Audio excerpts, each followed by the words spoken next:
দর্শক, ঈদের তৃতীয় দিনেও রাজধানীর বিনোদন কেন্দ্রগুলোতে ভিড়, হাতিরঝিলে উন্মুক্ত আকাশ আর বিস্তীর্ণ জলের সমারোহে ঘুরছেন অনেকে। সেখান থেকে আরো জানাচ্ছেন সহকর্মী মাহফুজা মুসলিহি। মাহফুজা, বিকেলের এই সময়টা নিশ্চয়ই অনেক দর্শনার্থী বিনোদন কেন্দ্রগুলোতে ঘুরতে গেছেন। হাতিরঝিলে রয়েছেন, আপনি কি দেখছেন জানাবেন। মুসলিহি, আপনি নিশ্চয়ই শুনতে পাচ্ছেন আমাকে।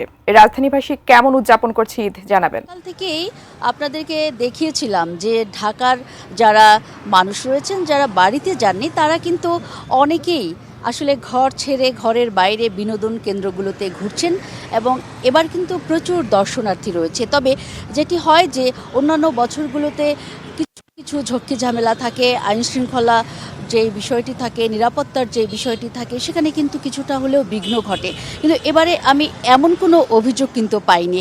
অনেক বিনোদন কেন্দ্রে কিন্তু ঢোকার সময় যে টিকিট কাউন্টার, সেখানে কিন্তু অতিরিক্ত দাম যে বা টিকিটের যে মূল্য বা দর্শনী যেটা রাখা হয়, সেটাও কিন্তু বেশি রাখার অভিযোগ থাকে।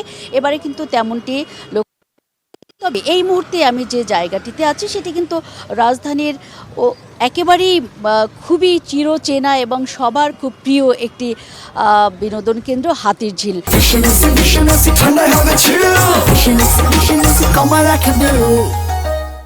এই হাতিরঝিল কিন্তু প্রাকৃতিক একটি আবহ এবং বৈচিত্র্যপূর্ণ একটি জায়গা, যেখানে আসলে আমরা জীববৈচিত্র্যের যেই একটি স্বাদ সেটি কিন্তু আমরা পেতে পারি এবং প্রাকৃতিক যেই আবহ সেটিও কিন্তু এখানে রয়েছে।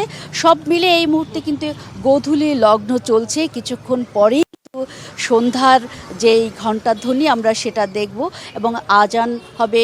সব মিলে কিন্তু আমরা দেখছি আকাশ কিন্তু মেঘাচ্ছন্ন, অন্ধকারাচ্ছন্ন হয়ে আসছে। তারপরেও কিন্তু বিনোদন কেন্দ্রগুলোর যেই ভিড় সেটি কিন্তু এখানে কম নেই। আমরা লক্ষ্য করেছি যে বেশ কিছু দর্শনার্থী এখানে এই সন্ধ্যাতেও কিন্তু তার পরিবার পরিজন নিয়ে ঘুরছেন। সকাল থেকেই প্রচণ্ড রোদে যেমন ঘুরছেন, ঠিক এই বেলাতেও কিন্তু আমরা লক্ষ্য করেছি যে একেবারেই সন্ধ্যা নাগাদ